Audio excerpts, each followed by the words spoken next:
Now, normally what we want to talk about is the historical authenticity of a film. And we're actually really happy that we can. It was still quite interesting to watch a story where the people in the movie believed in their myths. Felt very otherworldly. And not because of the mythological stuff. It's like, they did it in a really realistic and also a very heartfelt and meaningful manner.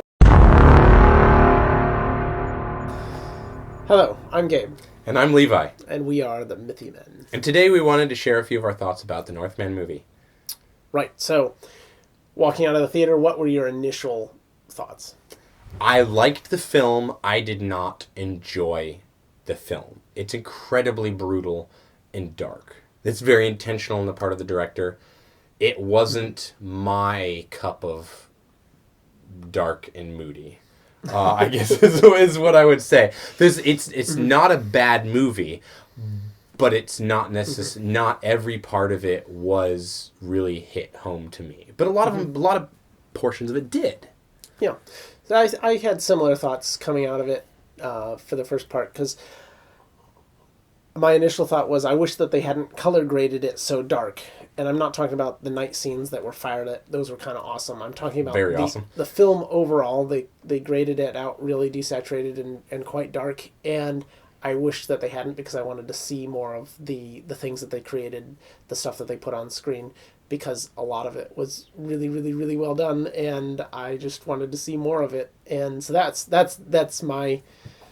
was my initial take of coming out of it. I wished it wasn't as dark. I don't think it would have worked any other way. Like, the color grade was almost the modern intrusion of sort of the filmmakers passing moral judgment in a way that this is a very dark and brutal tale, and that's if it had been graded in a very bright and rosy way, it might have showed off the world of the everyday experience of a Danish person better, but it wouldn't have fit the...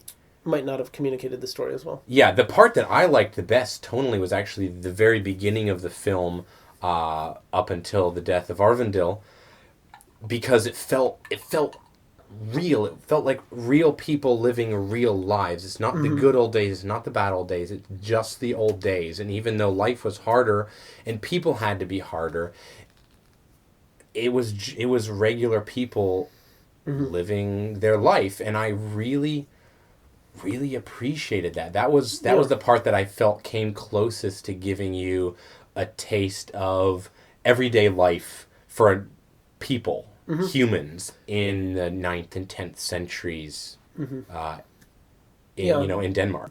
I feel like the world got a lot smaller when they went to Iceland, but I also really liked how they handled the romance story between the two main characters. They did it in a really realistic and also a very heartfelt and meaningful manner for the characters, without making it take over and it was the kind hijack the main story. It was the kind of love story all of us could experience, as opposed to the kind of one that only people in Jane Austen movies experience. That and even the way that the fact that you have children, when they found out that she was pregnant, that's immediately seen as a good thing, as a blessing. That really struck a chord with me as a new father, that descendants, your line being preserved, that thing, that the future of your family is a wonderful thing, and children are an incredible blessing.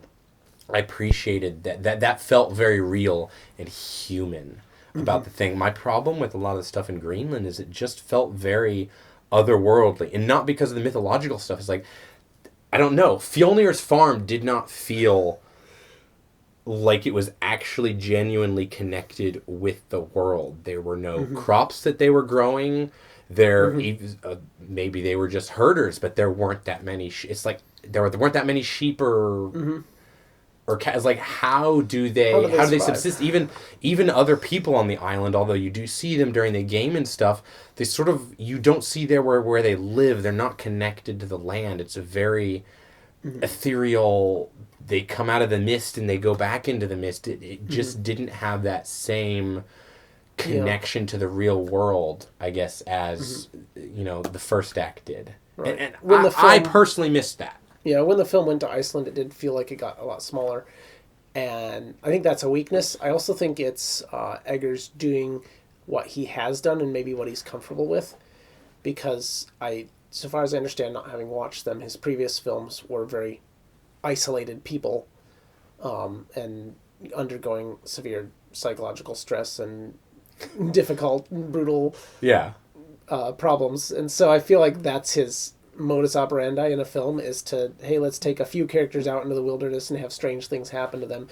And I wish that he would break out into, I don't know, what I would call more mainstream storytelling, but I'm not sure he will. I'd like to see him do it because of his commitment to historical authenticity. If that could be brought to a more ordinary story and a less outre, horrific, at the edge of people's experience story, I would love to see that happen. I'm not sure that he's the man to do it, but at the same time that I didn't like how it felt very otherworldly to me, I liked the otherworldly elements of the film. The fact that all the mythological stuff was something that the characters just accepted to be true. When the seer disappears, Amleth isn't wondering whether or not the whole thing was true. He wonders where she went.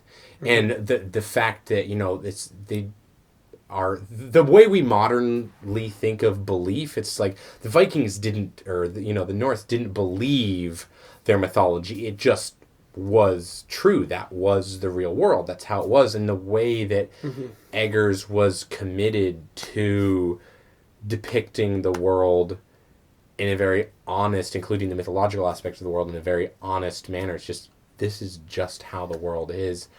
I appreciated that so much. He told a story where his characters believed their myths, and that's a powerful thing, even if I don't believe in those same myths. I don't believe in their myths, and I don't even think that their myths are particularly good myths to believe in. It was still quite interesting to watch a story where the people in the movie believed in their myths, and he didn't whitewash it or rationalize it away or make it, that guy was just doing drugs, and so... Yeah, a lesser director would have made it ambiguous. Right, and the thing about it is all of those elements played in. They hyped themselves up on alcohol and stuff before going into battle. They did mushrooms and other drugs to put themselves into hallucinatory states. Well, she did mushrooms to them. Okay, well, I suppose that happened. But... Well, they did when they, at the beginning, with the blood ritual and everything, when he was young. Potentially. So they showed that those sort of drug hallucination and or getting into alcohol and going outside of your mind were a part of their religious observance, but he didn't reduce it to that and just explain it away with that. He actually showed how in everything that they did, in every aspect of their life, they acted as though they believed these things and they acted out those beliefs. And I think that's a really powerful way to portray mythology, and I'd like to see him do more mythologies in that same way, where people in the story take it for granted, believe it, act it out, and bring it into being in the world. And I would even be interested in seeing him take on a Christian mythology that way, because I feel like in our modern culture, Christians don't even believe their own mythology anymore. And so that's something that I would like to see someone who, he told the truth about how they believed their mythology, and it came across as very truthful. It also was a bit bleak and difficult to watch in some ways, but I think it was well done. Now, normally what we want to talk about is the historical authenticity of a film. And we're actually really happy that we can't. Right. Neither of us feel particularly qualified to get into the details because we don't know enough about the details to nitpick. And you have to nitpick because there's not big obvious things that they just get wrong. It's the little details. It's the stuff like, where are the crops next to the village? It's random stuff like that. It's not the costumes in the main part. It's not the boats. It's not the buildings. It's not even the way that the characters think and interact with the world. We don't know enough to tell you if he got it right or wrong. It feels right, and it achieves a level of correctness that we can't pull down. Right. The fact that you have to be extremely knowledgeable in the period to critique the film means it has reached, it has passed above a threshold that we think historical films should aspire to. And all artists work with constraints. And Eggers has chosen that one of his artistic constraints be historical authenticity when he wants to put a leather headband on a character, and he's told by the historical advisor that that's fine for Woodstock but not for the Vikings. He works around that and figures out another way to do what he wants to do. In that case, a tablet woven piece of braid. He figures out a way to do what he wants and what he needs to do for the story that is also historically authentic or plausible. He compromises some places, hairstyles and stuff like that, but his MO is to say, I have to work within the bounds of truthfulness. And as both historians and filmmakers, that's something that we very much appreciate. And although Robert Eggers' style isn't our cup of tea personally, we would love to see more directors, more filmmakers, more artists approach history with the reverence and the respect that Robert Eggers does. I'd say the passion for truth is what I care about, and he wants to tell the truth about what they believed and how they lived, and also do so in a story like the stories that they told.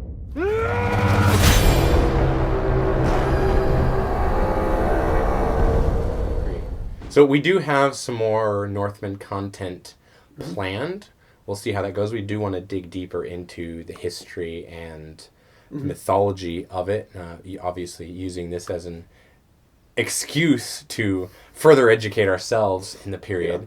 But yeah, have you watched it? And if you did, what did you think? Let us know in the comments, and thanks for watching.